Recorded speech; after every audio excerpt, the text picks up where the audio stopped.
এরে আল্লাহর বান্দারা, একটা ভালো মা ঘরে আনিও।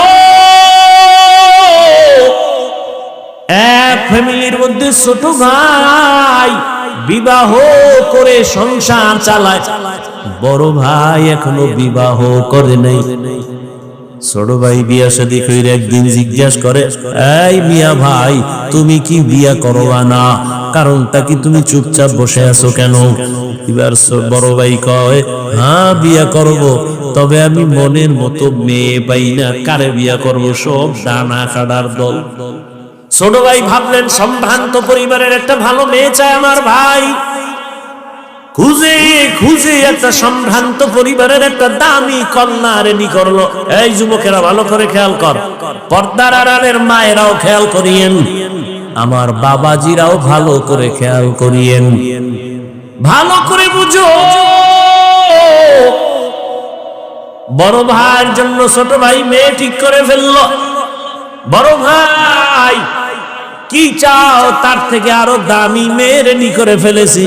কি পরে? বলেছে নারীর লাইনে বড় দামি শিক্ষিতা নারী। বড় ভাই বুঝে ফেলাইছে, মানে এই ভাইয়া না। আরে এত কষ্ট করে রেডি করলাম, এটা না মানি না, আমি যা চাই তা পাই না। ছোট ভাইকে তুমি আসলে বিয়েই করবা না? না করবো, তোর কপালে বিয়েই নাই। বড় ভাই একটা আওয়াজ দিছে, ভাই শোন, আল্লাহ যদি কবুল করে একদিন আগে পরে আমার কপালে বিবাহ থাকলে আমারে আল্লাহ মেয়ে দিবেন, তো কেমন মেয়ে চাও? আমি এমন একটা মাইয়া আমার বউ বানাইতে চাই, যেই বউ আমার ডান হাতটা ধইরা আমারে জান্নাতে নিয়ে যাবে। এর জন্য ভালো করে বুঝে আল্লাহ, হেলায় খেলায় তো কম কাটাইলি না রে যুবক। মনে চাইছে পার্কে যাবি, দৌড়ায় গেছো, কেউ বাধা দিছে, মানো নাই। মনে চাইছে দাড়ি কাটবি, কেটে ফেলেছো, কেউ বাধা দিছে, মানে না, মানো নাই। মনে চাইছে মোবাইল চালাবি, চালাইছো, বাধা মানো নাই। মা বাবায় বাধা দিছে, মায়েরে গালি দিছো, বাবারে গালি দিছো। আলেম বিরোধিতা করছে, আলেমের সাথে দুর্ব্যবহার করেছো। শিক্ষক বাধা দিছে, শিক্ষকের সাথে বেয়াদবি করেছো। কত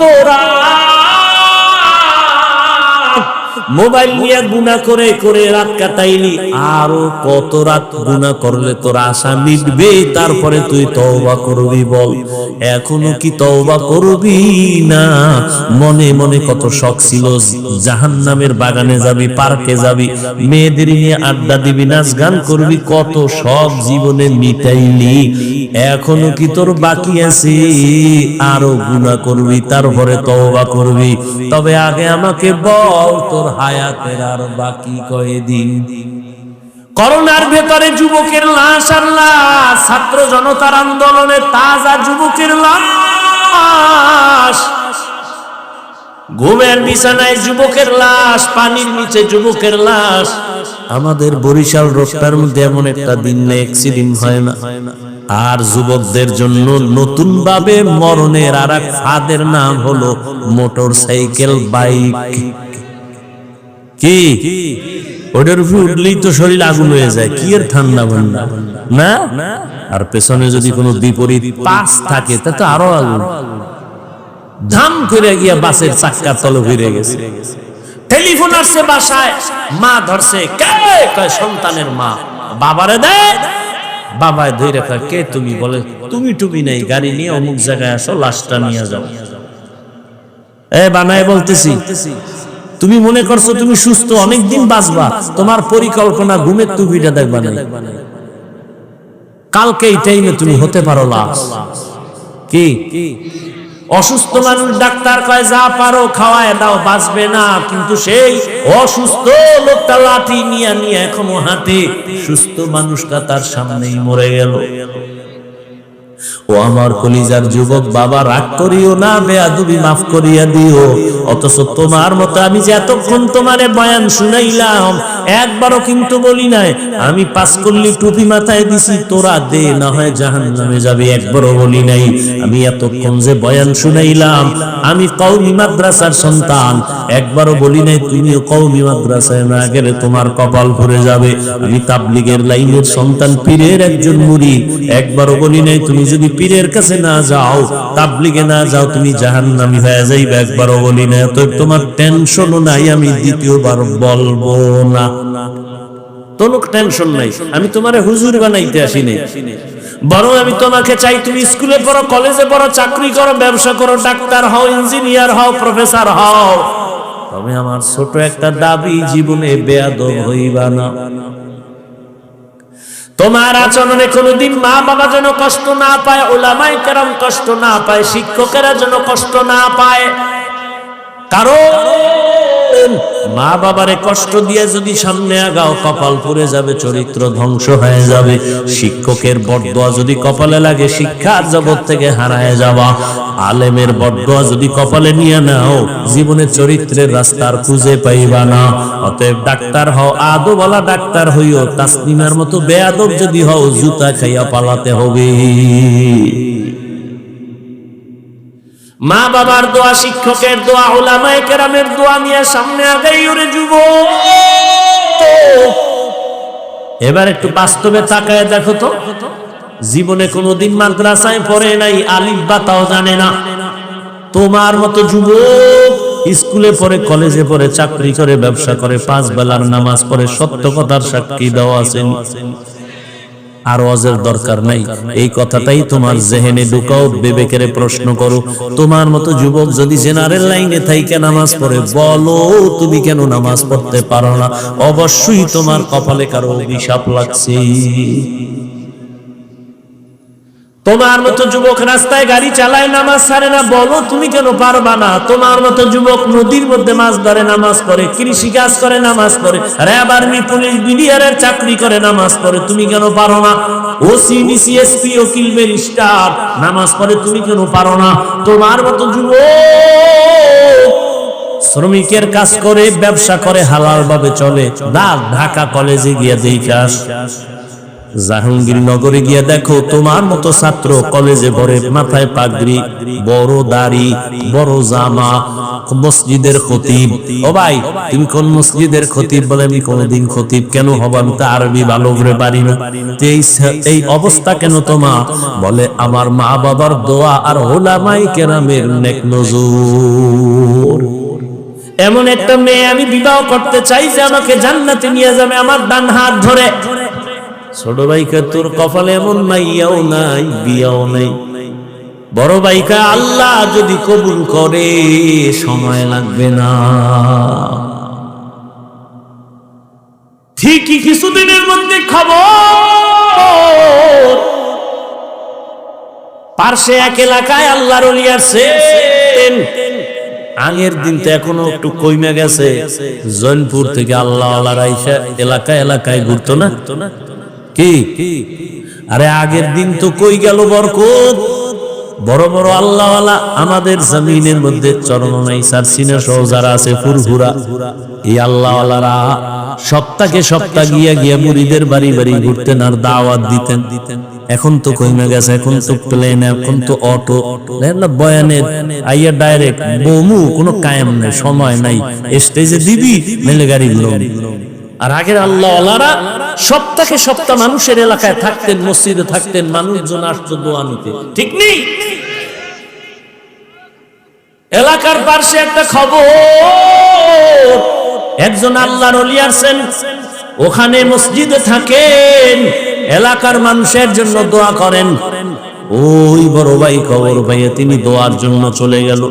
ফজরের নামাজ ওখানে পড়িয়া আল্লাহর ওলির সাথে একান্তে কথা বললেন, হযরত আমার জন্য একটু দোয়া করবেন, আমি যেন আল্লাহর পথে চলতে পারি। হযরত বলে, এই বিয়া করছনি? কয় না। কেন করো না? বলে মেয়ে পাই না। কেমন মেয়ে চাও? হুজুর দোয়া করবেন, আমি এমন একটা মেয়েকে আমার স্ত্রী বানাতে চাই যে আমার ডান হাত ধরে আমাকে জান্নাতের পথে নিয়ে যাবে। কথা কইতেছে কইতেছে হঠাৎ কইরা জানালার বাহির থেকে একটা সালাম আসছে, একটা মেয়ে কচি কণ্ঠে সালাম আসছে, সালাম হুজুর, আমি এলাকার একটা গরিবের সন্তান, আমি একটা কন্যা সন্তান, দোয়ার জন্য আসছি। আমার বাবা গরিব, আমার মার ফ্যামিলিও বড় গরিব। ও মা, আল্লাহর ওলি জিজ্ঞাসা করে পর্দার আড়াল থেকে, মা তোমার বয়স কত? এত বিবাহ হয়েছে নি? বলে না হুজুর, হয় নাই। কেন হয় না? এক তো আমি বড় গরিব, আমার বাবাও গরিব, তো আর একটা হলো আমি দুনিয়াতে ভালো কোনো সন্তান পাই না। কেমন সন্তান চাও? মেয়েটা ডাক দিয়ে কয়, হুজুর এমন একটা ছেলে আমার স্বামী বানাতে চায়, যেই ছেলে তার স্বামী হইয়া আমার হাত ধরে আমাকে জান্নাতের পথে নিয়ে যাবে। মিলছে নি? হ্যাঁ, মিলে গেছে। হুজুর তো ভিজা ফালাইছে, দুই সাইড থেকে মিলে গেছে। এই তুই কারে হুজুর পেয়ে গেছে? যুবক আল্লাহর শুকর আদায় করলেন, হুজুর আপনি যদি আমার বিবাহের বন্ধনকে সুন্দর করে দিয়ে দেন, আমি আল্লাহর শুকর আদায় করব। সংক্ষেপে বলে ফেললাম, বিবাহ হয়ে গেল।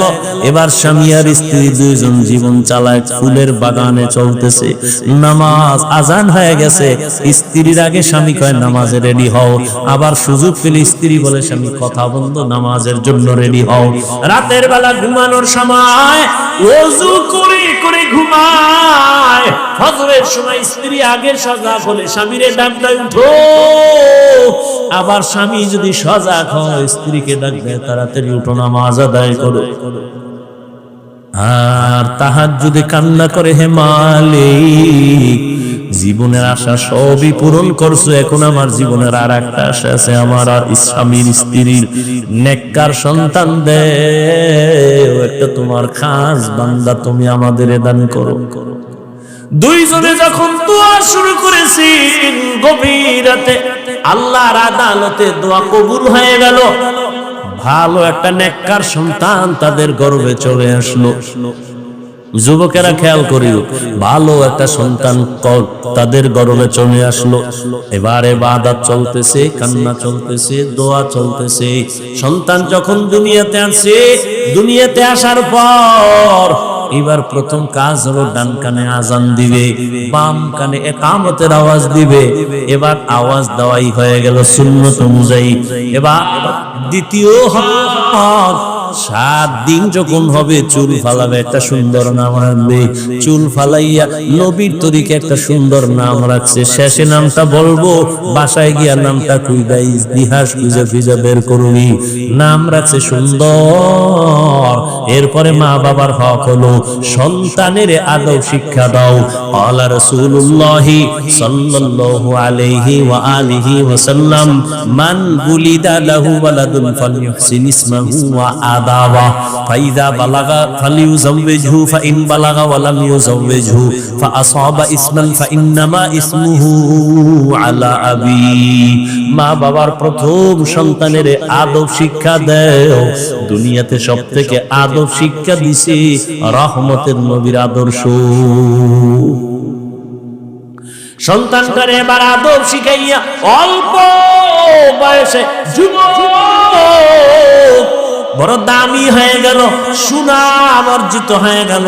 এই যুবকের এত পাওয়ার, মা বাবার দোয়া লাইগে গেছে কপালে। এই যুবক এখন যেখানে যায় সেখানে শুধু ইসলামের আওয়াজ, সুন্দর আওয়াজ, কালেমার পতাকার আওয়াজ। মিশরে গিয়া হাত দিছে, জালেম ধ্বংস হয়ে গেছে। বাইতুল মুকাদ্দাস আমাদের প্রথম কিবলা ইহুদি বেঈমানেরা দখল করেছে। এই যুবক সিরিয়াটারে দখল করেছে। এই যুবক মিশর বিজয় করেছে। এই যুবক বাইতুল মুকাদ্দাসের জালিম থেকে মসজিদকে নিরাপদে নিয়ে আসছে। ও যুবক বাবারা, এই মা বাবার দোয়া পাইয়া যেই সন্তান দুনিয়ায় নাম করে গেছে, ইতিহাসের পাতায় তার নামে এখনো স্বর্ণাক্ষরে লেখা আছে। গুগলে গিয়া সার্চ দিয়া নামটা বাইর কইরা জীবনীটা বইরা দেখবি। ও যুবক, সেই যুবকের নাম সালাউদ্দিন আইয়ুবী রাহমাতুল্লাহি আলাইহি। গুগলে গিয়া সার্চ দিবি সালাউদ্দিন আইয়ুবী কে, বের করবি। সালাউদ্দিন আইয়ুবীর ইতিহাস পড়ো, দুনিয়া কম্পন শুরু হয়ে গেছে যার নামে। তুমিও তো সেই যুবকেরই একটা লাইনের সন্তান। তোমার কি হলো? তোমার কিসের অভাব? তুমি কেন পারো না সমাজকে সুন্দরভাবে ফুটায় তুলতে, চরিত্রহীন না করে আদর্শওয়ালা বানাতে? তোমার মধ্যে আল্লাহ এত সুন্দর কিছু দিছেন যে তুমি একাই সম্ভব সমাজকে কুলুষ মুক্ত করা, আদর্শওয়ালা বানানো, গোটা দুনিয়াকে আলোকিত করা। মনটারে তৈরি করে নাও রে যুবক বাবা, ও পর্দা নারায়ণের আম্মা জানেরা, আপনাদের সন্তানদেরকে যতই বয়ান আমি শোনাই, আপনাদের দোয়া যদি না থাকে সন্তান কোনোদিন সফল হতে পারবে না। এই দুনিয়ায় যত ভালো ভালো সন্তান আছে, মায়ের অবদান। এরে আম্মা জান, আপনাদের জীবন কত ধন্য। আপনারা নবীদের মায়ের মতো মা, সাহাবায়ে কেরামদের মায়ের মতো মা। আপনারাই তো খাদিজা রাদিয়াল্লাহু আনহার মতো দামি নারী, আয়েশা রাদিয়াল্লাহু আনহার মতো দামি নারী, ফাতেমা রাদিয়াল্লাহু আনহার মতো দামি নারী। আরে আম্মা জান, মনে কি চায় না একটা আদর্শ সন্তানের মা হয়ে কবরে যাবেন? সন্তানদারে ডাক্তার বানাবেন, ইঞ্জিনিয়ার, প্রফেসর বানাবেন, বেয়াদব বানাবেন না। আদবওয়ালা সন্তান যদি রেখে যান, ডাক্তার হবে, ডাক্তারি করিয়াও কোরআন পড়ে পড়ে মা বাবার জন্য দোয়া করবে। ও পর্দার আড়ালের মা, আপনার মতো কত মা এখন ওই অঞ্চলে পাওয়া যাবে। পর্দা করে, নামাজ পড়ে, বেপর্দায় চলে না, নামাজ ছাড়ে না, মোবাইলে সময় নষ্ট করে না, স্বামীর মাল হেফাজত করে, খেয়ানত করে না। এরে আম্মা জান, আপনি কেন পারবেন না? এখনো সময় আছে, তওবা করেন। জীবনে আর নামাজ ছাড়বেন না, বেপর্দায় চলবেন না। মা বাবা হইয়া সন্তানকে আদর্শ ডাক্তার বানানোর মেহনত করবেন, আদর্শ ইঞ্জিনিয়ার, প্রফেসর বানায় যাবেন। এখনো সময় আছে, তওবা করে মনে মনে আল্লাহর কাছে বলতে থাকেন, জীবনে স্বামীর মাল খেয়ানত করবেন না, মোবাইলে সময় নষ্ট করবেন না। ও আমার যুবক বাবারা, এখনো সময় আছে, তওবা করে নাও। মনেরে বুঝাইও রে মন, আমার মতো যুবক যদি স্কুল কলেজে পড়িয়া নামাজ পড়ে, আমি কেন পারবো না? আমার কপাল কেন এত খারাপ? এখন থেকে তওবা করো, মনে মনে আল্লাহকে বলো, হে আল্লাহ, জীবনে নামাজ ছাড়বো না, বেপরদায় চলবো না, দাড়ি কাটবো না, মা বাবারে কষ্ট দিব না, উলামায়ে কেরামের দোয়া নিয়া, শিক্ষকের দোয়া নিয়া নবীর তরিকা মেনে চলবো।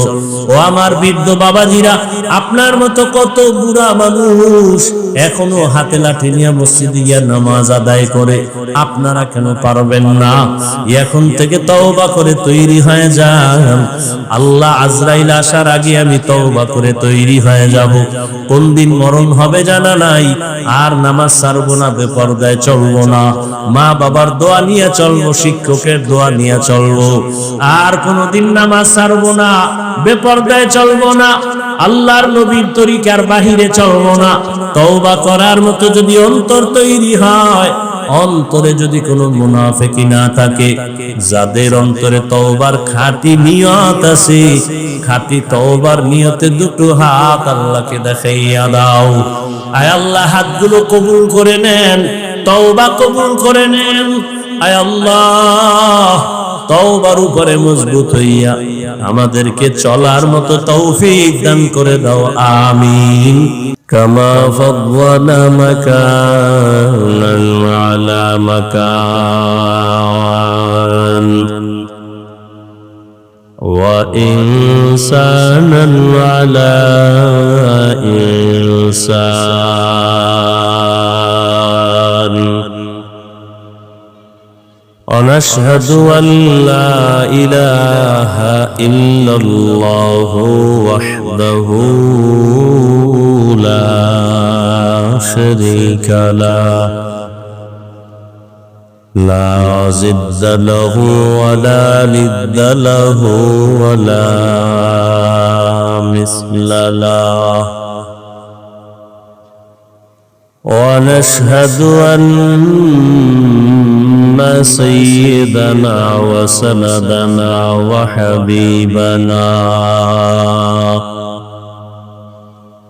وحبيب ربنا وطبيبنا وطبيب قلوبنا ومولانا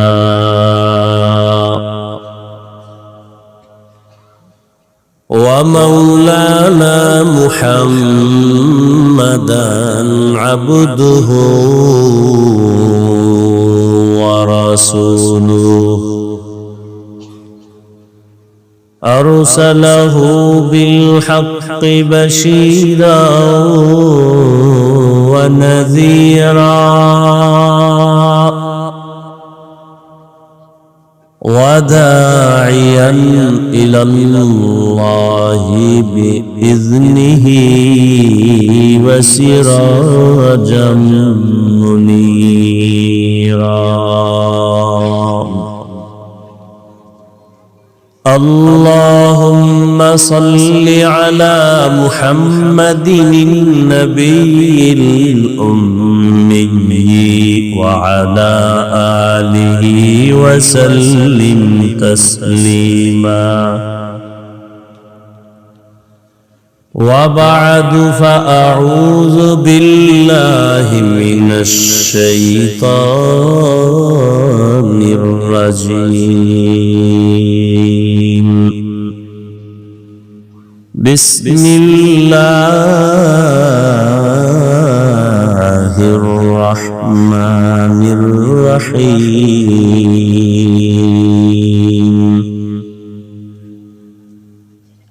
والعصر إن الإنسان لفي خسر إلا الذين آمنوا وعملوا الصالحات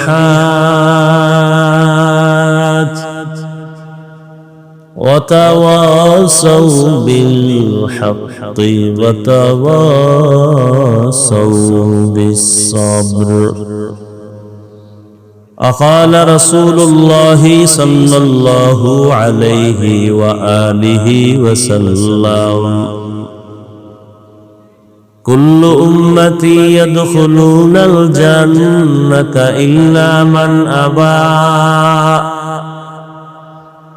قيل من أبى؟ قال من أطاعني دخل الجنة ومن عصاني فقد أبى.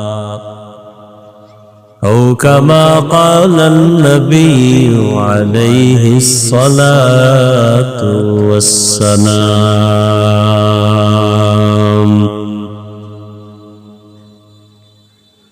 صدق الله مولانا العظيم وصدق رسوله النبي الأمي الكريم ونحن على ذلك من الشاهدين والشاكرين والذاكرين والحمد لله رب العالمين.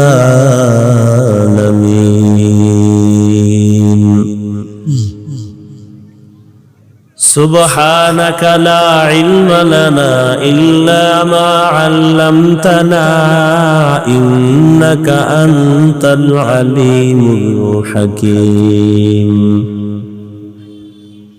رب اشرح لي صدري ويسر لي أمري واحلل عقدة من لساني يفقه قولي.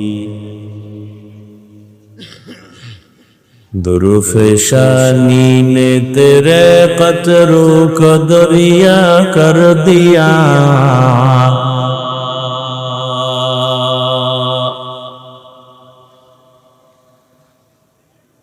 दुरुफ़शानी ने तेरे क़त्रों को दरिया कर दिया.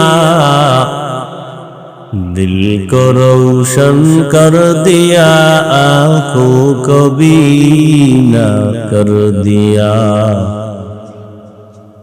दिल को रोशन कर दिया, आँखों को बीना कर दिया. हकीकत खुल जाएगी बवक़्त इम्तिहा तेरे. हकीकत खुल जाएगी बवक्त इम्तिहां तेरे कि सुस्ती में या मेहनत में गुजारी जिंदगी तूने कि सुस्ती में या मेहनत में गुजारी जिंदगी तूने मुहम्मद ने आकर कुफर को मिटा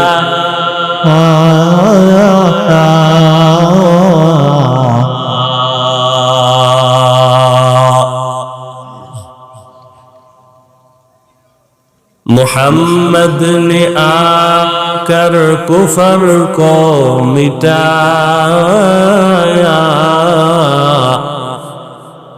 कुफर को मिटा कर सदाकत बताया कुफर को मिटा कर सदाकत बताया ला इलाहा इल्लल्लाह ला इलाहा इल्लल्लाह ला इलाहा इल्लल्लाह ला इलाहा इल्लल्लाह ला इलाहा इल्लल्लाह ला इलाहा इल्लल्लाह ला इलाहा इल्लल्लाह ला इलाहा इल्लल्लाह লা ইলাহা ইল্লাল্লাহ। নরার কান্দি সমাজ কল্যাণ যুব সংগঠনের উদ্যোগে আয়োজিত 2 দিন ব্যাপী বার্ষিক ওয়াজ মাহফিল প্রথম দিন 6 জানুয়ারি 2025। উপস্থিত মোহতারাম সম্মানিত সভাপতি প্রধান অতিথি বিশেষ অতিথি বৃন্দ হযরত উলামায়ে কেরাম, আল্লাহ পাকের দরবারে শুকর যে আল্লাহ আমাদেরকে সুস্থ রেখেছেন এবং এই বরকতি মজলিসে আসা বসার তৌফিক দান করেছেন। নিয়ামতের শুকর আদায়ার্থে ঈমানের আওয়াজকে উঁচু করে এক আওয়াজে উচ্চ কণ্ঠে সকলেই কালিমাতুশ শুকর উচ্চারণ করি আলহামদুলিল্লাহ। দরুদ ও সালাম সৈয়দুল মুরসালিন রাহমাতুল লিল আলামিন শফিউল মুজনিবিন খাতামুন নবিয়্যিন সৈয়দুস সাকলাইন ইমামুল মুরসালিন হযরত মুহাম্মদুর রাসূলুল্লাহ সবাই পড়েন সাল্লাল্লাহু আলাইহি।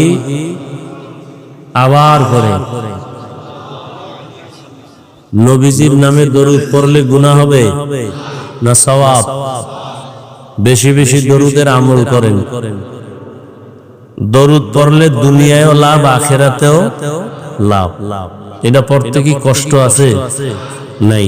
কমপক্ষে প্রতিদিন 300 বার দরুদ শরীফের আমল করবেন।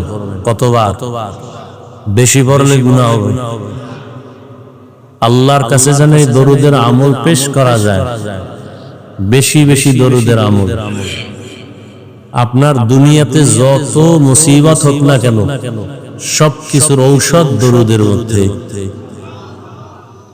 আপনার বিশ্বাসের পার্সেন্ট যত, ফলাফল কি তত। দুনিয়ার পেছনে দৌড়ান, অস্ত্র তো আল্লাহ আপনার হাতে দিয়েছেন। দরুদের অস্ত্র ব্যবহার করেন, দোকানের ব্যবসা, ঋণ, মুসিবত সব কমপ্লিট হয়ে যাবে, কেটে যাবে। দরুদের এত বরকত। আখিরাতের বরকত তো আছেই। এমনকি যদি লাগাতারে দরুদের আমল চালু রাখতে পারেন তো ইনশাআল্লাহ ঘুমের ঘরে রাসূলের সাথে মোলাকাত হয়ে যাবে।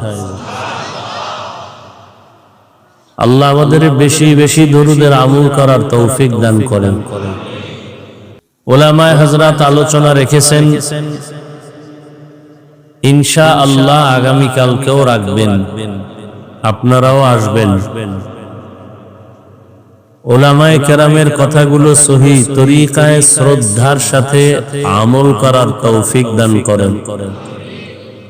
উলামায়ে কেরামের ইজ্জতকে আল্লাহ বেশি বেশি বাড়ায় দেন। যারা উলামায়ে কেরামদের বিরুদ্ধাচরণ করে বিভিন্ন প্রক্রিয়ায়, লেখার মাধ্যমে, বলার মাধ্যমে, আল্লাহ তাদের হেদায়েত দান করেন। আমি আপনাদের দোয়া নেওয়ার আশায় হাজির হয়েছি এবং সংক্ষিপ্ত কিছু কথা বলার নিয়তে কোরআনে হাকিমের শেষের দিকে একটি আপনাদের পরিচিত সূরা ওয়াল আসরে সূরা তিলাওয়াত করেছি। নবীজির হাদিস থেকে এক টুকরো হাদিস পড়েছি। আয়াত ও হাদিসের আলোকে ইখলাস ও রুহানিয়াতের সমান না, কিছু কথা বলার মতো, আপনাদেরকে শুনবার মতো সহি তরিকায় সহি নিয়তে আল্লাহ আমাকে আপনাদের সকলকেই কবুল করেন। ওয়াল আসর, আসরের শপথ। ইন্নাল ইনসানা লাফি খুসর, নিশ্চিত পৃথিবীর সমস্ত মানুষগুলো জাহান্নামে। ইল্লা, কিন্তু, আমানু, আল্লাযীনা আমানু ওয়া আমিলুস সালিহাত, যারা ঈমান আনবে এবং আমলে সালেহ করবে। ওয়া তাওয়াসাউ বিল হক ওয়া তাওয়াসাউ বিস সাবর, ঈমান ও আমলের দাওয়াত অন্যকেও দিবে, যারা বিরুদ্ধাচরণ করে তাদেরকে বাধা প্রদানে ধৈর্য ধারণ করবে। এই গুণে গুণান্বিত যারা, এরা জাহান্নামে যাবে না। নবীজি বলেন, কুল্লু উম্মতি ইয়াদখুলুনাল জান্নাতা ইল্লা মান আবা। সাবধান হে উম্মত, দুনিয়ার সমস্ত উম্মত নবী বলেন জান্নাতে যাবে, কিন্তু যারা আমি মুহাম্মদকে মানে না, অস্বীকার করে, তারা যাবে না। কিলা মান আবা, সাহাবায়ে কেরাম বললেন, হে আল্লাহর রাসূল, আপনাকে মানে না, তারা কারা? নবীজি বললেন, মান আতাআনি দাখালাল জান্নাহ ওয়া মান আসানি ফাকাদ আবা।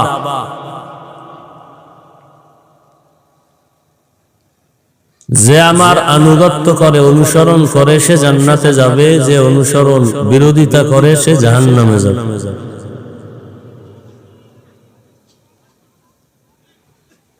আয়াত ও হাদিসের তরজমা শেষ। হাদিসের উপরে 2-3 মিনিট একটু ব্যাখ্যা করি সামান্য। এদিকে মাইক নাই, এদিকে কোনার থেকে আওয়াজ আসে কেন? এদিকে কেন? ওই আওয়াজ আসবে কেন? এই বক্সের আওয়াজ থাকলে আওয়াজ আসবে কেন? কমে এই বক্স ঠিক করো, কানে আওয়াজ স্পষ্ট না হলে তো সমস্যা। একটু খেয়াল করবেন, হাদিসে কি বলা হলো? সব উম্মত জান্নাতে যাবে, যারা নবী মানে না তারা যাবে না। আপনাদের থেকে আমি প্রশ্ন করে জবাব নিব, একটু খেয়াল করেন। সাহাবায়ে কেরাম জিজ্ঞাসা করলেন, ইয়া রাসূলুল্লাহ, আপনাকে মানে না, তারা কারা? নবীজি জবাব কি দিলেন? যারা মানে না তারা কারার জবাব না দিয়া আগে একটু মোহাব্বতের আওয়াজ দিয়ে বললেন, মান আতাআনি দাখালাল জান্নাহ, যে ব্যক্তি আমার অনুসরণ করবে, অনুকরণ করবে, সে জান্নাতে যাবে। এই কথাটার বিপরীত কথা কি দাঁড়াতে পারে বলতে পারবেন? খেয়াল করেন নাই? সাহাবায়ে কেরামের প্রশ্ন, নবী আপনাকে মানে না, তারা কারা? নবীজি ওই জবাব পরে দিলেন, আগে বললেন যে আমার অনুসরণ করবে সে জান্নাতে যাবে। তাহলে বিপরীত কথা কি দাঁড়াতে পারে বলেন? যে নবীজির অনুসরণ করবে না সে জাহান্নামে যাবে, তাই তো? কিন্তু নবী এ কথা এখানে বলেন। আবারও খেয়াল করেন, সব উম্মত জান্নাতে যাবে, যারা নবীকে মানে না তারা জাহান্নামে যাবে। সাহাবায়ে কেরাম বললেন, ইয়া রাসূলুল্লাহ, আপনাকে মানে না তারা কারা? নবীজি ডাইরেক্ট তাদের কথা না বলে বললেন, যারা আমার অনুসরণ করবে তারা জান্নাতে যাবে। বিপরীত কথা দাঁড়ায়, যারা নবীর অনুসরণ করবে না তারা কই যাবে? নবী এ কথা বলেন। তাহলে নবী কি বলছেন? এবার শেষে নবী বলেন, মান আসানি ফাকাদ আবা, যে আমার বিরোধিতা করবে সে জাহান্নামে যাবে। যে বিরোধিতা করবে সে কোথায় যাবে? জাহান্নামে যাবে। এখান থেকে একটা পয়েন্ট আপনাদের মনে রাখবেন, ওয়াজ মাহফিল আসলে কিছু নেওয়ার জন্যই তো, কিছু মেসেজ নিতে হবে। কত চিল্লায় ফাল্লায়া শরীর গরম বানায়া এরপরে দৌড়ায় গেলাম, ফজর পড়লাম না, এই ওয়াজ দিয়ে কি হবে? এই ওয়াজ দিয়া চলতেছে, ওয়াজ চলতেছে, ফলাফল জিরো। না হয় এত মুসলমান এই দেশে, এত আলেম, এত পীর, এত মাদ্রাসা, এত মসজিদ, এরপরও আমরা দুর্বল, আমরা পরাজিত। কি আপনারা বলেন দেশ স্বাধীন হয়েছে, দেশ স্বাধীন করে আপনারা নাক টেনে ঘুমাইতেছেন, আর ওদিকে মহিলারা সাংবাদিক সম্মেলন করতেছে, আমাদের দেহ ব্যবসার অধিকার ফেরত চাই। আর আপনারা এখানে স্বাধীন স্বাধীন কইয়া নাকে তেল লাগায় ঘুমাইতেছেন। এই স্বাধীনের অর্থ কি? স্বাধীন স্বাধীন বলতেছেন, আবার আইনজীবীর গলায় ছুরি চালাচ্ছে। কত মানুষ অসহায় অবস্থায়।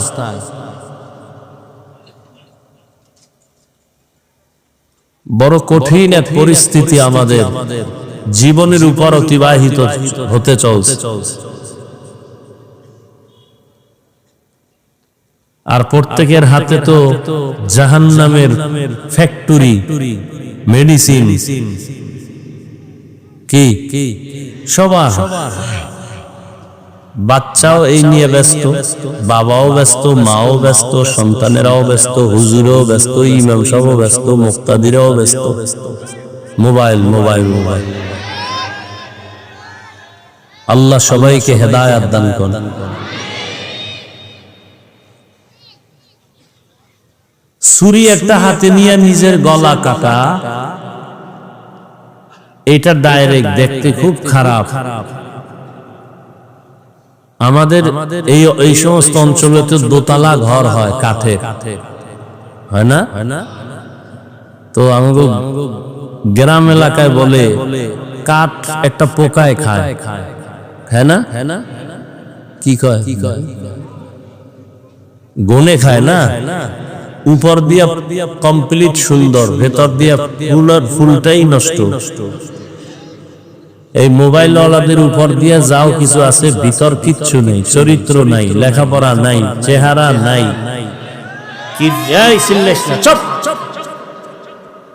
এটা কি কোনো আদব? একটা দূরের মানুষকে কথা শুনে না জোরে বলা যায়, মা বাবা পাশে বসা, সামনে বসা, হেনে কোনো সন্তান চিল্লানো আদব? কোন আলেম সামনে বসা, এখানে চিল্লা চিল্লির কি আছে? আমি কথাগুলো বুঝাইতেছি, বুঝার কথা, এখানে তো চিৎকারের কিছু নেই। এটা তো আদব না মজলিসের। আল্লাহ সব ভাইকে হেদায়েত দান করুন। যারা মোবাইল চালায় তাদের কাছে অনুরোধ, বিশেষ করে আমার যুবক বাবারা, বাসায় গিয়া গুগলে সার্চ দিবা টাচ মোবাইলে শরীরের অঙ্গের কি কি ক্ষতি হয়। চিকিৎসা বিজ্ঞানীরা বিস্তারিত ওখানে সব লিখে দিয়েছে। মুরব্বীরা আপনারা না দেখলেও কথাগুলো শুনে যান। আমরা এত পাগল হই না যে আবল তাবল কিছু বলে গেলাম, একটু শুনেন ভালো করে। বাবা তো হইছেন, আলোচনাটাও শুরু করছি সূরা আসর দিয়া। মা বাবার জন্য খুব সতর্কবাণী আয়াতের মধ্যে আছে। কিয়ামতের দিন প্রত্যেক সন্তান পিতামাতার বিরুদ্ধে আল্লাহর আদালতে মামলা দিবে। কোরআন শরীফের আয়াত। বহু মা বাবা বড় বড় নেক আমল করিয়াও শুধু সন্তানের অপরাধের কারণে জাহান্নামে যেতে হয়, শুধু সন্তানের অপরাধের কারণে। এই মোবাইলের কারণে কিডনি ড্যামেজ হয়ে যাইতেছে, ব্রেন নষ্ট, হার্ট দুর্বল, লেখাপড়া নাই, চরিত্র নাই, চোখের পাওয়ার নাই, কানের পাওয়ার নাই। এই মোবাইলের কারণে কত সন্তানের সাথে মা বাবার দূরত্ব, স্ত্রী স্বামীর মাঝে দূরত্ব।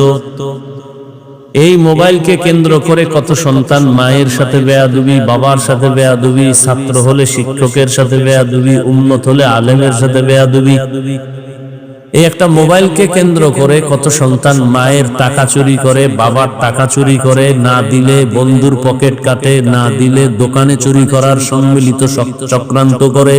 এক কথায় এই মোবাইলের কারণে আপনার মধ্যে, যুবকের মধ্যে কিছুই নাই, আছে একটা রূহ।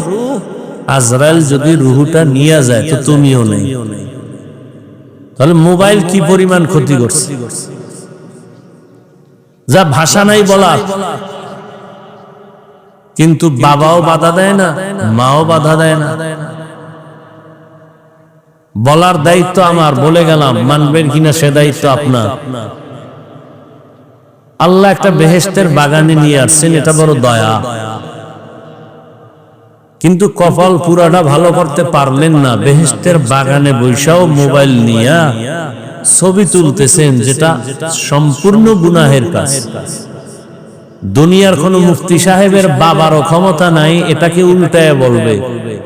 সরকারের বিশেষ কোন প্রয়োজনে অথবা মদিনার অর্ডারে ছবি তোলা জায়েজ, সওয়াব না, জায়েজ। জায়েজ মানে সওয়াব না। ঠেকায় পড়ছেন, এখন কি করবেন? কহে এটা করা জায়েজ। আর একটা হলো জায়েজ না করা ভালো। যেমন আপনার মইরা যাবেন অবস্থায় এখন আপনার মরা গরু ওখানে আছে, তো মরাটা তো খাওয়া হারাম। জান বাঁচানোর জন্য যদি আপনি মনে করেন তাহলে এটা জায়েজ, আপনার জন্য এটা আবশ্যকীয় না, জায়েজ। চাইলে আপনি এটা গ্রহণ করতে পারেন। কিন্তু বেহেশতের বাগানে যে এমনি এমনি ছবি তুলেন, এটা হারাম, হারাম, হারাম, কবিরা গুনাহ, কোনো সন্দেহ নেই। করতেছেন, আমরা আপনাদের সাথে ঝগড়া করি না। যাও বলি, খুব নরম হইয়া বলতেছি, যাতে আপনার অন্তরে গিয়া ধাক্কা না লাগে, বাড়ি না লাগে, কষ্ট না পান। এরপরও কষ্ট পেয়েই যান। এরপর আবার ফাঁকে ফাঁকে তুই আল্লাহর রাস্তে মাফ করে দিয়েন, বেয়াদবি নিয়েন না। আর কিভাবে বুঝাবো বলেন তো? এখানে আমার ব্যক্তিগত কি স্বার্থ? কোনো স্বার্থ নাই। স্বামী আর স্ত্রীর মাঝে আজকে দেওয়াল হয়ে গেছে, দেয়াল, পর্দা, এই মোবাইল। মা বাবা সন্তানের মাঝখানে আজকে দেয়াল হয়েছে ঝগড়ার, এই মোবাইল। তাজা তাজা প্রাণ কেড়ে নিয়েছে এই মোবাইল। বেহেশতের বাগানে বসছেন, করতেছেন মোবাইল হাতে নিয়ে কবিরা গুনাহ। আপনার কত ভাব তা তো বলাই যায় না, কি ভাবে আপনি আছেন। খুব পাওয়ার নিয়ে বসছেন। আপনি বলবেন পাশের এক বন্ধুরে, এত হুজুর ওয়াজ করে, কেউর লাগে না, ওনার এত লাগে কেন? এই ওনারে বাদ দাও। আমগো আকাম বাদ দেওয়া যাবে না, হুজুর বাদ দাও। আমগো আকাম চল। ওয়াজ উপলক্ষে মার্কেট, দোকানপাট, বেলুনের দোকান, খেলনার দোকান, সেখানে আবার আলাদা আরেক জগৎ। এটা বেহেশতের জগৎ, এটা জাহান্নামের জগৎ। ওখানে মেয়েরাও ঘুরে, যুবকেরাও ঘুরে, যুবতীরাও ঘুরে, নারী পুরুষ ঘুরতেছে। তাহলে 2 দিন ব্যাপী বেহেশতের বাজার, ঠিক ঠিক পাশে আছে জাহান্নামের বাজার। কি ওখানের এই কবিরা গুনার দায়ভার কারণে, হ্যাঁ, এক জায়গায় গিয়া দেখি বয়ান কততম, 22তম তাকে বার্ষিক মাহফিল। কমিটির লোকেরা ডাকলাম, কারা কমিটির সভাপতি সেক্রেটারি 5টা 6টা ইলো, নামাজও পড়ে না, দাড়িও রাখে না। তুমি 22 বছর ওয়াজ করাও, তোমার হেদায়েত হয় না কেন? কিসের ওয়াজ করাও? মানুষকে দেখাও বাপ, মাস্তানি, বাহাদুরি। যে আমরা 3 দিন ওয়াজ করি, আর এক দল চেয়েছে কঠিন ভাবে আমরা 4 দিন করাম। ওরা কোন বক্তা আছে? এই লেভেল, আমরা হাই লেভেলের বক্তা নিয়ে যাবো, দেখায় দিতেছি। দেখায় দাও অন্য বয়ান চলে, হেদায়েতের বয়ান চলে। গাছ ভালো হলে ফল ভালো হবে।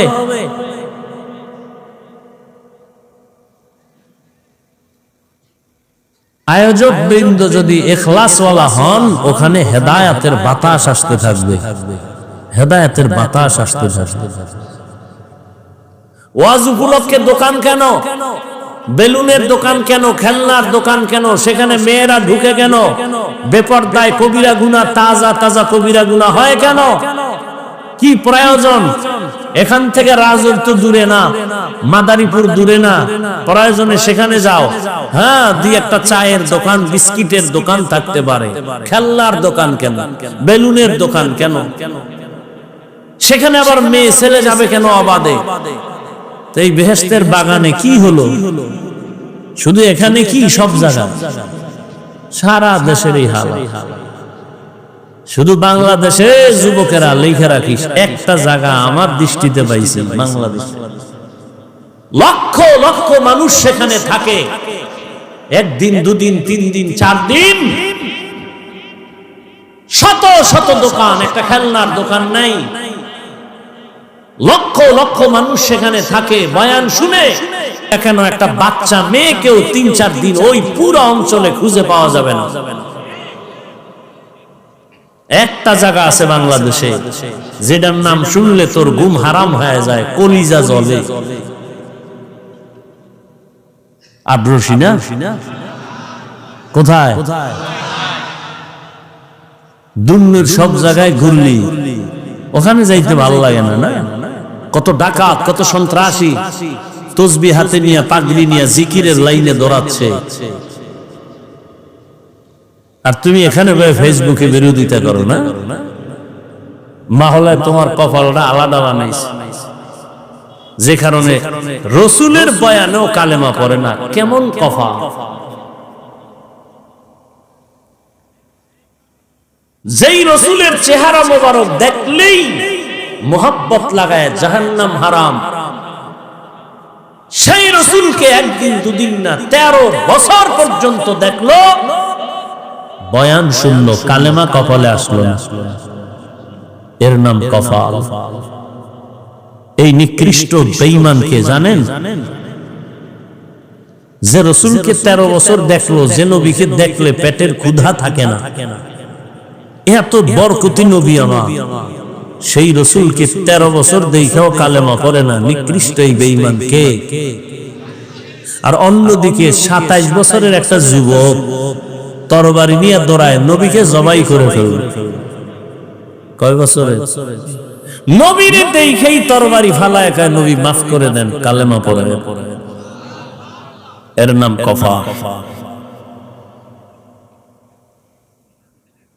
তো নবী বললেন সব উম্মত জান্নাতে যাবে, যারা আমাকে মানে না তারা যাবে না।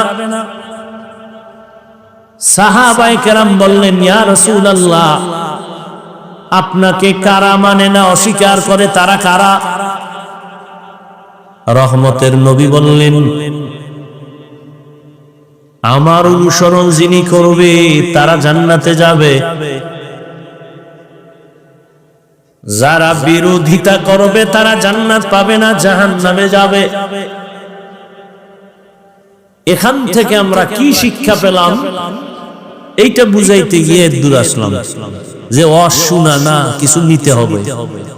গুনাহ নিয়ে ঢুকছি, গুনাহ মুক্ত হয়ে বের হবে। এই নিয়ত নিয়া কয়দিন আর বাহাদুরি করবেন? যারা দুনিয়া দুনিয়া দুনিয়া দুনিয়া জিকির করে, কোন যারা দুনিয়া চায়, এরা দুই চায়, দুই দুনিয়ার পিছনে যারা আখেরাত বাদ দিয়া দৌড়ায়, কয় জিনিস চায়? একটা চায় সম্মান, আর একটা চায় শান্তির জীবন। কিন্তু দেখেন তো প্রত্যেকটা দুনিয়াদারের সম্মানও নাই, শান্তির জীবনও। মাইয়ার জ্বালা, বোলার জ্বালা, বউয়ের জ্বালা, বাইরের জ্বালা, ভেতরের জ্বালা, মামলার উপর ঝামেলা, হামলা, এই ঝামেলা। এরপরে বিল্ডিং উঠাইছে, লাভ কি? ঘুমাইতে পারে না, এখন বিল্ডিং থুয়ে জঙ্গলে ঘুমা। একবার ফুলের মালা, ফাইনালে জুতার মালা। এই সম্মান দিয়ে কি লাভ হবে? আমি কি বানায় বলতেছি? এর চেয়ে তো খেরের ঘর ভালো। হ্যাঁ, মনে রাখবেন, শিক্ষা নেন। টাকা দিয়ে সম্মান কিনলে প্রথমে ফুলের মালা, ফাইনালে কি? যারা দুনিয়া দুনিয়া করো, কত উপরে উঠছো বলো তো? আর আমরা যারা আখেরাত আখেরাত করি, আমরা কত নিচে নামছি বলো তো? আল্লাহ হেদায়েত দান করুন। মান কানা ইউরিদুল আজিলাতা আজ্জালনা লাহু ফিহা মা নাশাউ লিমান নুরিদ সুম্মা জাআলনা লাহু জাহান্নাম ইয়াসলাহা মাযমুমান মাদহুরা। যে দুনিয়া চায় আল্লাহ তাকে দ্রুত দুনিয়া দিয়া দেয়, কিন্তু পরিণাম ফলে তার জন্য জাহান্নাম। আল্লাহর নবী বলেন, যারা আমার বিরোধিতা করবে তারা জাহান্নামে যাবে। এখান থেকে আমরা দুইটা সবক নিয়ে নেই। এ দুনিয়ায় যারা নবীর আদর্শ মানে না, তারা দুই দলে ভাগ হয়ে আছে। এক দল, বাংলায় অর্থ বলবো, তারা বিদ্রোহী, আর এক দল হলো আগ্রহী। এক দল দরদি, আর এক দল বিরোধী। যারা নবী মানে না, এরা কয় দল? এক দল আগ্রহী, আর এক দল ধরে নেন। আমি বুঝাবার জন্য বলছি। এখানে আমি ডান দিক থেকে একটা যুবকের জিজ্ঞাসা করলাম, এই যুবক, নবীর আদর্শের দাড়ি রাখো না কেন, নামাজ পড়ো না কেন? যুবক কি বলে? হাফিজ ভাই, নামাজ দরকার, দাড়ি দরকার, পারি না, চেষ্টা করতেছি, দোয়া করবেন। কি বুঝলেন? বিদ্রোহী না আগ্রহী? অন্যদিকে আমি যদি বাম দিকের এক যুবকের জিজ্ঞাসা করি, বাবা নামাজ পড়ো না কেন, দাড়ি রাখো না কেন? আমার কথা শেষ না হতেই জবাব দেয়, না রাখলে অসুবিধা কি? এরকম বেয়াদব নাই? এ কি আগ্রহী না বিদ্রোহী? রহমতের নবীর আদর্শ মানার ক্ষেত্রে বিদ্রোহীর আর এক নাম হলো বেঈমান। খুব বুঝেন, কিন্তু আরো বুঝেন। একটা ছেলে দাড়ি রাখে না, তাকে গালি দেওয়া যাবে না। আগে বুঝতে হবে ওই যুবকটা কি আগ্রহী না বিদ্রোহী। একজনে নামাজ আদায় করে না, তাকে গালি দেয়া যাবে না। আগে বুঝতে হবে লোকটা কি আগ্রহী না বিদ্রোহী। আগ্রহী বান্দা মুমিন, বিদ্রোহী বান্দা বেঈমান। আরো স্পষ্ট করে বললাম, যারা নবীর আদর্শে দাড়ি রাখে না, তাকে গালি দেওয়া যাবে না। আর একজনে দাড়ি পছন্দ করে না, তাকে ছাড় দেওয়া যাবে না। ব্যবধান আছে না? একজনে নামাজ পড়ে না, তাকে গালি দেয়া যাবে না। আর একজনে নামাজকে পছন্দ করে না, তাকে ছাড় দেয়া যাবে না। সুযোগ পেলেই জুতার বাড়ি দিতে হবে। ব্যবধানটা বুঝছেন নি? তাহলে একজনে নামাজ পড়ে না, তারে গালি দেওয়া যাবে? আগে বুঝতে হবে সে আগ্রহী না বিদ্রোহী। আগ্রহীর নাম মুমিন, বিদ্রোহীর নাম বেঈমান। কত বড় আল্লাহর দুশমন যে নামাজ তো পড়েই না, দোয়া চাইবে, ভাই দোয়া কইরেন, চেষ্টা করব, উল্টা ধাক্কা দেয়, না পড়লে অসুবিধা কি? কত বড় নিকৃষ্ট বেয়াদব, চিন্তা করতে পারেন? আল্লাহ হেদায়েত দান করুন। এবার আসেন, হাদিস নিয়ে কিছু কথা বললাম, এবার সূরাটা নিয়ে আলোচনা করি। ওয়াল আসরি ইন্নাল ইনসানা লাফি খুসর। সাউন্ডটা আর সুন্দর হয় না? এর মিক্সার মেশিন নাই, এরকম কেন? রিভার্ব দিতে পারেন না? ইকো জানো না? মানুষের বডির জন্য রুহু আসল, রুহু নাই, এ বডির কোনো কি নাই। আমাদের বয়ানের এই লাইটও দরকার নাই, প্যান্ডেলও দরকার নাই। আমাদের মূল বয়ানের রূহ বাহ্যিক দৃষ্টিতে হলো সাউন্ড, আর বাকি গাইবি যেটা সেটা আল্লাহর রহমত। বুঝেন না কথা? এজন্য বারবার বলে, আপনাদের তো হয়তো একদিন 2 দিন, আমাদের তো প্রতি রাত চিল্লাইতে হয়। টাইম মতো ঘুম না থাকলে, খানা না থাকলে, এবার এতগুলো মানুষকে আবার বয়ান করে শোনানো, আর জার্নি তো কি কষ্ট। এরপরেও চলতেছে চলতেছে, আল্লাহ যতক্ষণ চালাবেন চলবে। এজন্য একটু বেশি এটার দিকে খেয়াল রাখা উচিত। রাখি বলি, আপনারা হয়তো অনেকে অনেক কিছু ভাবেন, বেয়াদবি মাফ করে দিন। ওয়াল আসরি ইন্নাল ইনসানা লাফি খুসর। সূরাটা সকলের পরিচিত একটি সূরা।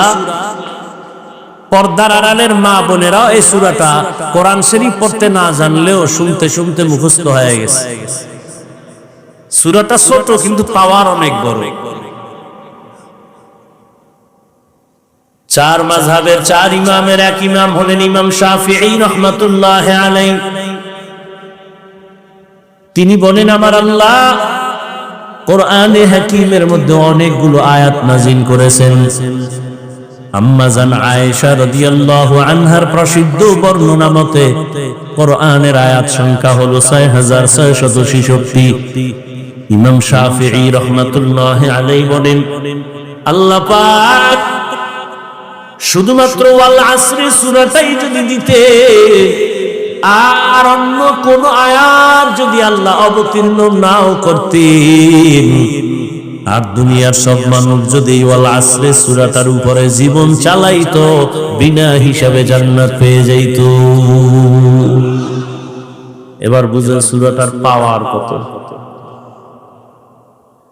সূরাটার শুরুতে রব্বে কারীম কসম করেছেন ওয়াল আসর, আসরের শাফাত। ইন্নাল ইনসানা লাফি খুসর। আল্লাহ তাআলা সূরাটার শুরুতে আসরের শাফাত করলেন। এই রকম এখানে না, অনেক জায়গা আমার আল্লাহ শপথ করে করে সূরা নাযিল করেছেন। ওয়াস সামাঈ যাতিল বুরুজ ওয়াল ইয়াউমিল মাউউদ ওয়া শাহিদিন ওয়া মাশহুদ ওয়াশ শামসি ওয়া দুহাহা ওয়াল কমারি ইযা তালাহা ওয়ান নাহারি ইযা জাল্লাহা ওয়াল লাইলি ইযা ইয়াগশাহা والتين والزيتون وطور سينين وهذا البلد الأمين। বারবার আল্লাহ শপথ করেছেন। আমরাও একে অন্যের সাথে কথায় এক সময় এক পর্যায়ে মাঝে মাঝে কসম করি না। একজনের আমি একটা কথা বললাম, সে বলে কথাটা এমন না, আমি বললাম এমনই, কয় মানি না। আমি বললাম কসম মেনে নে, কসম খেয়ে বলছি হ্যাঁ এখন মানি। তাহলে আমরা যে কসম খাই, আমাদের কসমের কারণ হলো সন্দেহ দূর করা। ও রাজৈরের মুসলমান ও যুবক, জবান খুলে একটু জবাব দেও, আল্লাহর কোরআন সত্য নাকি মিথ্যা? দুনিয়ার সব মানুষ যদি আল্লাহর কোরআন মানে তাহলে সত্য, না না মানলেও সত্য। এই কালামে জিন্দা কোরআনে হাকিম হিকমতে উলায়া জালাসত কাদিম। এই জায়গাটা খালি কেন? সামনে এত জায়গা খালি কা? এই যদি ওদিক থেকে বরকত আয় তাহলে মাঝখানে আটকে যাইবে, আমরা পাবো না।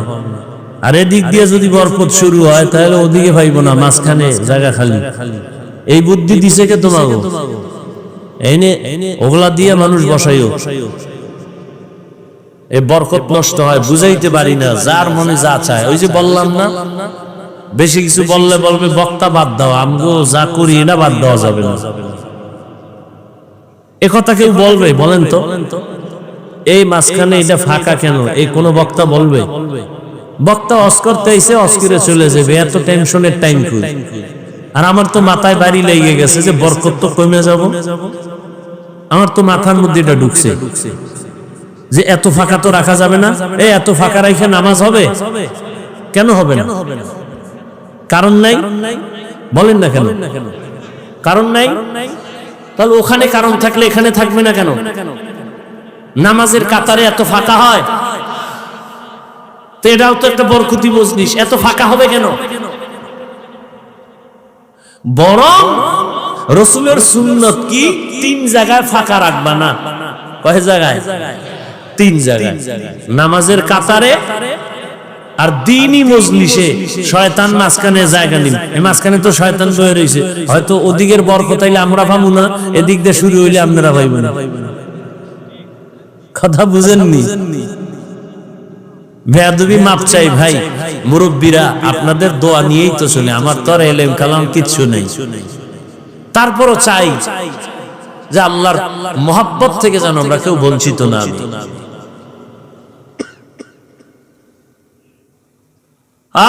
আল্লাহ সবাইকে সহি বুঝ দান করেন।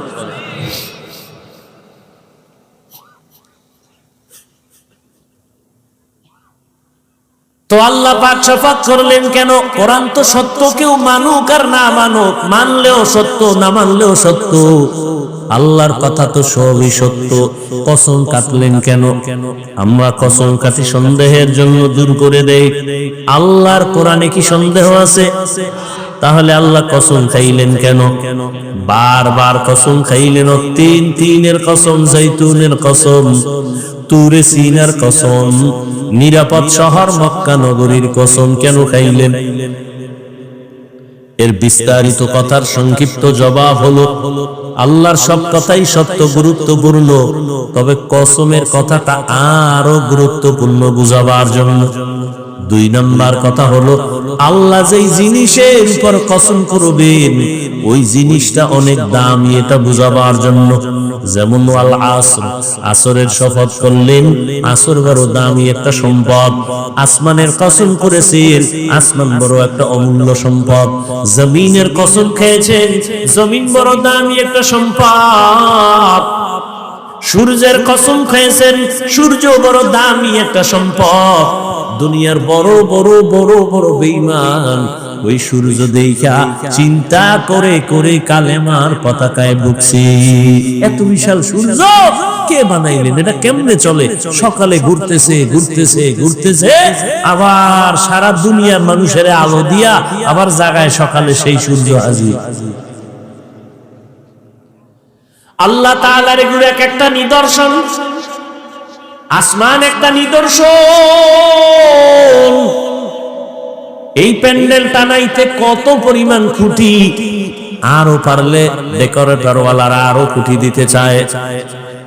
এই প্যান্ডেলে এতগুলো খুঁটি যদি দেওয়া লাগে, আল্লাহর আসমান 7টা আল্লাহ টানায় রাখছেন, কোনো খুঁটির কোনো প্রয়োজন হলো না। নিচের থেকে খুঁটি নাই, উপর থেকে রশির কোনো টানাও নাই।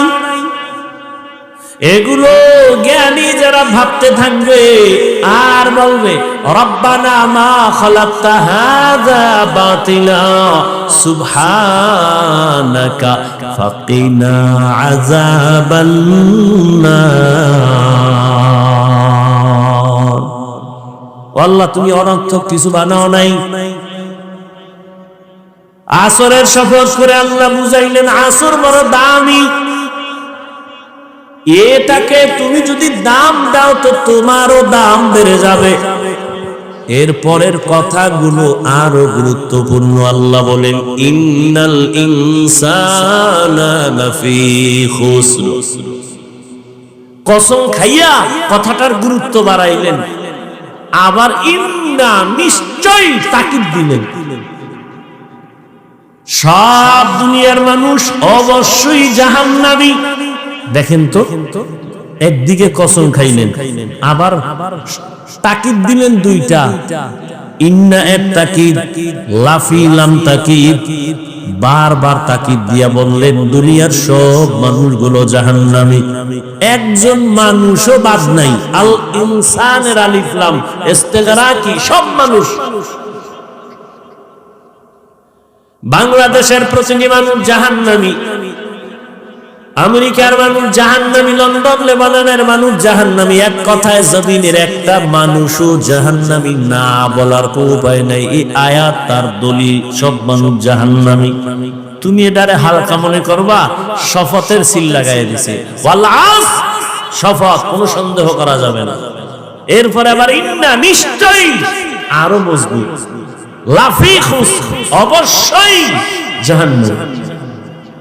এতগুলো কথা এত তাকিদ দিয়া শোনার পরে কি মনে হয় আল্লাহর কথা মিথ্যা? সব মানুষ জাহান্নামী, কসম খেয়ে কইছেন, তাকিদ দিয়ে কইছেন, সন্দেহ করা যাবে? তাহলে এবার আর নামাজ রোজা করে লাভ কি? আল্লাহ শপথ করেই যদি বলে সব মানুষ জাহান্নামী, তাহলে আর ইবাদত করে লাভ কি? কথা কি শেষ? আল্লাহ কয় যতই তাকিদ দিছি, কিন্তু নামের ব্রেক লাগায় দিছি, ইল্লা কিন্তু। সব মানুষগুলো জাহান্নামে যাবে, কিন্তু 4 গুণওয়ালারা জাহান্নামে যাবে না। কয় গুণ? ইল্লাল্লাযীনা আমানু ওয়া আমিলুস সালিহাত ওয়া তাওয়াসাউ বিল হাক্কি ওয়া তাওয়াসাউ বিস সবর। 1 নাম্বার গুণের নাম ঈমান, দ্বিতীয় গুণের নাম নেক আমল। প্রথম গুণের নাম কি? দ্বিতীয় গুণের নাম কি? ভালো করে খেয়াল করেন। আল আসরের সূরাটা সবার প্রিয় একটা মুখস্থ সূরা, ছোট্ট সূরার মধ্যে পুরা জিন্দেগি ঢুকানো। টের পাইবেন কে জান্নাতের পথে আছেন, কে জাহান্নামের পথে আছেন, এই সূরা আপনাকে বলে দিবে। সব মানুষ জাহান্নামে যাবে, 4 গুণওয়ালারা জান্নাতে যাবে। 4 গুণের মধ্যে প্রথম 2টা গুণ ঈমান আর নেক আমল, এটা আল্লাহর হক। কার হক? আল্লাহর হক। আর যে 2টা গুণ আছে, ওই 2 গুণ হলো বান্দার হক। সেটা কি? ঈমান ও আমলের দাওয়াত অন্যকে দাও, আর যারা ঈমান আমলের বিরোধিতা করে তাদের বাধা দেও, ধৈর্য ধারণ করো। এখান থেকে কি বুঝলাম? ঈমান আর আমল আল্লাহর হক, অন্যরে দাওয়াত দেওয়া, বাংলায় বলে সৎ কাজের আদেশ দাও, অসৎ কাজে বাধা দাও। এই 2টা গুণ হলো বান্দার হক। আপনারা শুনছেন আগেও, আল্লাহর হক যদি বান্দা ত্রুটি করো, আদায় করতে আল্লাহ ক্ষমা করে দিবেন, কিন্তু বান্দার হক বান্দা যদি ক্ষমা না দেয়, আল্লাহ ক্ষমা দিবেন না। তাহলে যারা আমরা ঈমানওয়ালা, আমলওয়ালা, আমাদের মাত্র আল্লাহর হক আদায়ের পথে আমরা আছি, ঈমান আছে, আমল আছে, মাত্র আল্লাহর হক আদায়ের পথে আছি। কিন্তু জান্নাত পাওয়ার জন্য 4 গুণ লাগবে, আর 2টা গুণ হলো বান্দার হক। ঈমান আমল আমি একা আনলে হবে না, অন্যরে দাওয়াত দেওয়া লাগবে, ঈমান আমলের দাওয়াত। যারা বিরোধিতা করবে, বাধা দেওয়া লাগবে। অতএব যারা শুধু ঈমান আনছি, নেক আমল করি, জিকির করি, তাহাজ্জুদ পড়ি, পীরের কাছে যাই, তাবলীগে যাই, এখনো কিন্তু জান্নাত রেডি না। বান্দার হক আরো 2টা গুণ আছে, আদায় করছেন কিনা হিসাব মিলান। আল্লাহর হক আদায় যদি ত্রুটি থাকে, আল্লাহ ক্ষমা দিবেন। বান্দার হক যদি ত্রুটি থাকে, বান্দা ক্ষমা না দিলে আল্লাহ দিবেন না। যেমন আমি শুরুতে একটু আওয়াজ দিছিলাম, এবার বলি, অন্যরে দাওয়াত দেওয়া, অন্যকে, অন্যের জবাব আল্লাহ কোরআনে বলেন, ইয়া আইয়ুহাল্লাযীনা আমানু কু আনফুসাকুম ওয়া আহলিকুম নারা ওয়াকুদুহান নাস ওয়াল হিজারা আলাইহা মালাইকাতুন গিলাদুন শিদাদুন লা ইয়াসুনাল্লাহা মা আমারাহুম ওয়া ইয়াফআলুনা মা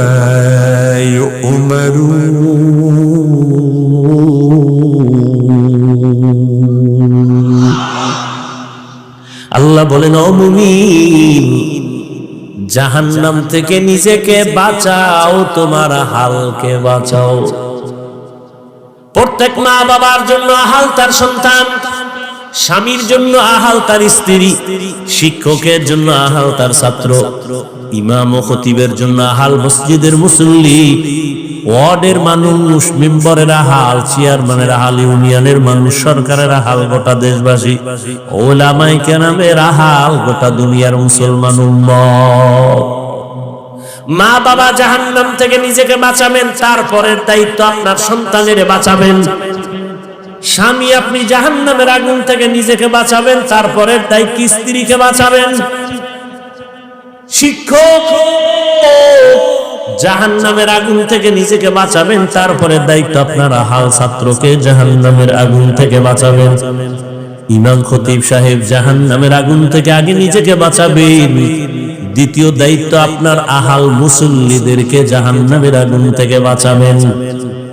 এবার অন্য মানে আহাল, মা বাবার আহাল সন্তান। ও মা বাবা, আপনি নামাজ পড়েননি, রোজা রাখেননি, পর্দা করেননি, এটা আল্লাহর হক। এরপরে আপনার সন্তান এরা যারা, এদের নামাজের দাওয়াত দিছেননি। নিজে পর্দা করেন, সন্তান পর্দা করে কিনা খবর নিছেননি। কিয়ামতের দিন আল্লাহ সন্তানদের ডাকবেন আর জিজ্ঞাসা করবেন, এই সন্তান, নামাজ পড়ছনি? বলে পড়ি নাই। রোজা রাখছনি? বলে রাখি নাই। কেন? এবার সন্তান বলবে, আমার কোনো দোষ নাই, আমি দুধের দোয়া। তো সমস্যা কি? আমার আব্বা আম্মা সব ঝামেলা। তাই বলে দলিল কোরআনের আয়াত, সূরা আহজাব 67 নম্বর আয়াত। সন্তান বলবে, রব্বানা ইন্না আতা'না সাদাতানা ওয়া কুবরানা ওয়া কুবরানা ফাআদাল্লুনাস সাবিলা। ও আল্লাহ, আমি বেনামাজি হই নাই, আমার মা বাবা আমারে বেনামাজি বানাইছে। রমজানে আমার আম্মা মাঝে মাঝে বলতো, সাহারি খাইয়া রোজা রাখ। আব্বাজান কইছে, খবরদার, চেহারা নষ্ট হয়ে যাবে। এরম বাপ নাই? রোজা রাখলে কি নষ্ট হবে? ওই আব্বাজানের জিজ্ঞাসা করতে মনে চায়, এই বাপ নামের কলঙ্ক, রোজা রাখলে চেহারা নষ্ট হবে। এবার তাকায় দেখো, মোবাইল চালাইয়া সারা রাত রুমের মধ্যে গুনা কইরা কইরা চেহারা ভাঙছে। এটা ঠিক কর? সারাটা রাত তোমার সন্তান দরওয়াজা জানালা বন্ধ করে মোবাইলের দিকে তাকাইয়া তাকাইয়া কবিরা গুনাহ, কবিরা গুনাহ, কবিরা গুনাহ দেখে দেখে চেহারার মধ্যে নূর নাই, চেহারাটা নষ্ট। তোমার এই সন্তানের চেহারাটা ভালো বানাইবা কেমনে?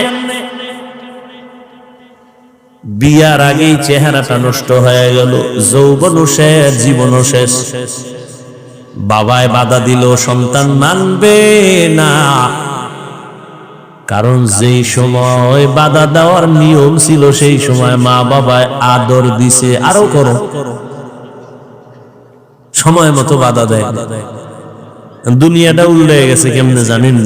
প্রত্যেক সন্তান মা বাবারে ভয় করবে, আর এখন উল্টা মা বাবা সন্তানের ভয় করে, কখন পিডায়।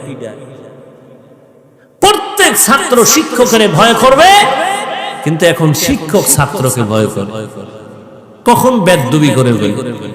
লিকুলি শাইইন জিনাতুন ফিল ওয়ারা ওয়াজিনাতুল মারই তামামুল আদাবি আজ খোদা কা ইমে তৌফিকে আদব বেআদব মাহরুম গাশ আজ ফজলে রাও।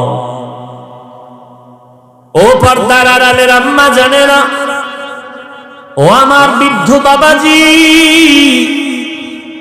কিয়ামতের দিন সন্তান মা বাবার বিরুদ্ধে আল্লাহর আদালতে আরজি পেশ করবে, হে আল্লাহ, আমার মা বাবা নামাজের তালিম আমারে দেয় নাই, রোজার কথা বলে নাই, ওয়াজ মাহফিলে মাঝে মাঝে বাবায় যাইতো, আমারে দাওয়াত দেয় নাই, আমার আব্বাজান জুমার নামাজে যাইতো, কখনো জুমার নামাজে আমারে ডাকে নাই।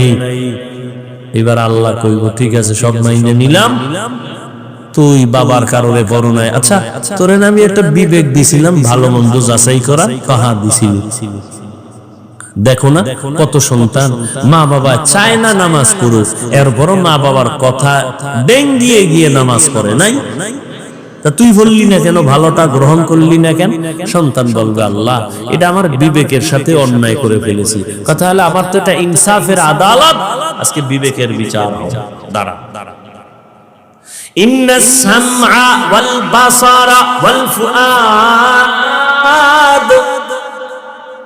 কুল্লু উলাইকা কানা আনহু মাসউলা।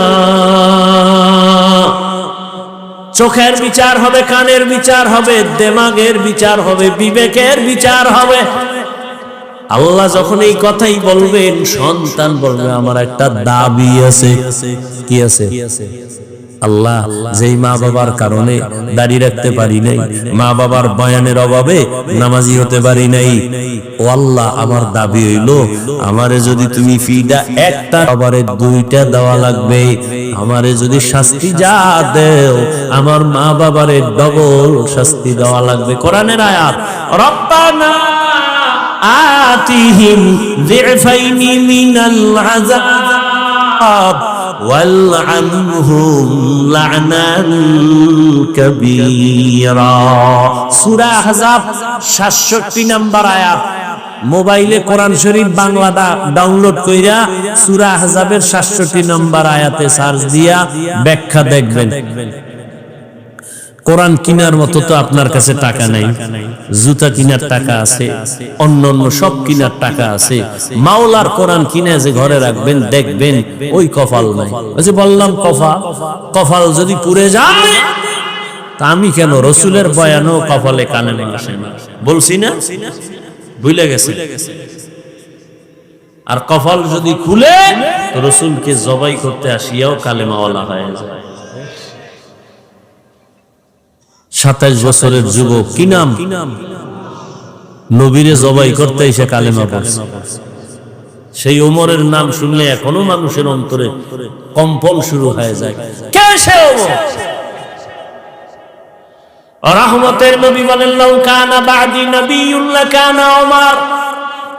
আমার পরে যদি আল্লাহ নতুন কাউকে নবী বানাইতেন, আমার পরে নবী হতো আমার সাহাবী ওমর।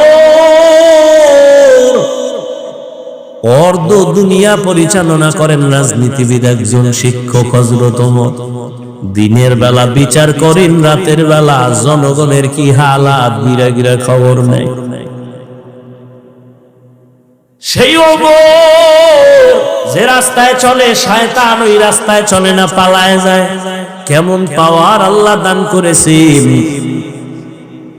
ওমর আসতেছে রাস্তা দিয়ে, একটা যুবক মদের বোতল নিয়ে আগাইতেছে। ওমরের দেখা কাঁপ শুরু হয়ে গেছে। ওমর তো কথার আগে তরবারি রেডি, ও আল্লাহ মাফ করে দাও, আর জীবনে মদ পান করব না, ওমরের হাত থেকে আমারে বাঁচাও। ওমর আসতেছে, দৌড়াইতে পারে না, লজ্জা দাঁড়ায় গেছে। ওমর আইসা, এই যুবক বোতলের মধ্যে কি? ও কাঁপা শুরু হয়ে গেছে। বোতলের মধ্যে তো মদ, দিতে চায় না। ওমরের কাছে যখন বোতলটা দিয়া দিছি, ওমর হাতে বোতল নিয়ে দেখে এক ফোঁটা মদও নাই, পুরা বোতলে দুধে সাদা হয়ে আছে। হরকে দারাত খৌফে হক দরদি মদহম জান্নাতুল মাওয়া দেহদ উরা মাকাম। ঈমান আমলের দাওয়াত অন্যকে দাও, নিজে ঈমান আনো, নিজে আমল করো, তারপরে অন্যকে দাও। মা বাবার প্রথম দায়িত্ব নিজে নেক আমল করবেন, এরপরে সন্তানদেরকে আমলওয়ালা বানাবেন। এক বাবাই গিয়া, ওমরের আদালত তো আগুন আগুন, বাবাই গিয়া বিচার দিছে, আমার ছেলে হক আদায় করে না। ওমর কয়, আপনার কথায় বিচার হবে না, বাদী পাইছি, বিবাদী কই? ছেলেরে হাজির করা হলো। ছেলের কয়, কার আদালত টের পাইছো নি? কয় পাইছি খলিফাতুল মুসলিমিন। তুই বাবার হক আদায় করো না কেন? কয় খলিফাতুল মুসলিমিন কথা ঠিক, আমার একটু কথা বলার সুযোগ আছে? আছে। কি? আমার বাবার পক্ষ থেকে কি আমার উপরে কোনো হক নাই? ওমর বলে আছে তো। জানতে পারি? হ্যাঁ জানতে পারো। কি হক খলিফাতুল মুসলিমিন? এক নাম্বার হক হলো তোমার বাবা একটা ভালো মা ঘরে আনবে, এটা এক নাম্বার কাম। ভালো ফল খেতে চাইলে ভালো গাছ লাগাও, ভালো সন্তান যদি পেতে চাও ভালো মা ঘরে নাও। ভালো মা কই পাইবা? রমনা পার্কে যায় দেখো দানা কাটা ভরি ঘরে নিয়ে আসো। দানা কাটা ভরি মানে কি? ও ঘরে আসলেই দানা কাটবে, মায়ের দানা কাটবে, বাবার দানা কাটবে, শেষে স্বামীর দাও কাটবে। ডানা কাটা ভরির কামি হলো ডানা কেটে দাও। কিছুদিন পরে বলবে তোর মা খারাপ, বাপ খারাপ, ডাকা ল। ঢাকা যায় আলাদা ফ্ল্যাট লইয়া কিছুদিন আউলা জাউলা জিন্দেগি চালায় বলবে তোর ডানাও খারাপ, হিজরত করলাম, থাক তুই একা। ভালো একটা মা ঘরে আনো। এরে পর্দার আড়ালের আম্মা জান, 5 মিনিট একটা কেচ্ছা শুনাইতে চাই, শুনবেন নি? শুনবেন? ঘুম আসতেছে আপনাদের না? যদি কেউ কয় ঘুমান, পৃথিবীর শ্রেষ্ঠ মিথ্যাবাদী সে। বাঙালি রাতে ঘুমায় না, সারাটা রাত মোবাইলের হক আদায় করে। বউয়ের হক আদায় করে না, সন্তানের হক আদায় করে না। কিসের হক আদায় করে? মোবাইলের হক। এক সূরায় কয় যদি আল্লাহ উসিলায় মাফ করে। সারাটা রাত মোবাইল আর মোবাইলে গুনা গুনা গুনা, ঘরটার মধ্যে শুধু গুনা চলে। বাইসে গেছো মুহাম্মদের উম্মত হইয়া, না হয় রাতের ঘুমের মধ্যেই উইঠা দেখতি চেহারাটা শুকর হয়ে গেছে, কুত্তার মতো হয়ে গেছে, শুধু মুহাম্মদের উম্মত হওয়ার কারণে বেঁচে গেলাম। অন্য নবীর উম্মতেরা গুনাহ করলে ঘুমের মধ্যে চেহারা পাল্টায় যাইতো। তার থেকে গুনাহ তো তোমরা কম করো না, কিন্তু চেহারা কেন পাল্টায় না? রহমতের নবীর আমরা উম্মত, আর আমার আল্লাহ আমার নবীর এত মোহাব্বত করতেন। মুসা নবী আল্লাহর বন্ধু, ঈসা নবী আল্লাহর বন্ধু, আমার নবী আল্লাহর বন্ধু, সব নবী আল্লাহর বন্ধু। তবে সব নবীরা আমার আল্লাহর আশিক, আর আমার আল্লাহ হলেন মুহাম্মদের আশিক। ইমামুল আউয়ালিন আল আখিরিন, বহরে সদকা রাহমাতাল লিল আলামিন, সাইয়্যিদুল কাউনাইন খাতমুল মুরসালিন, আখিরামত বুদে ফখরুল আউয়ালিন।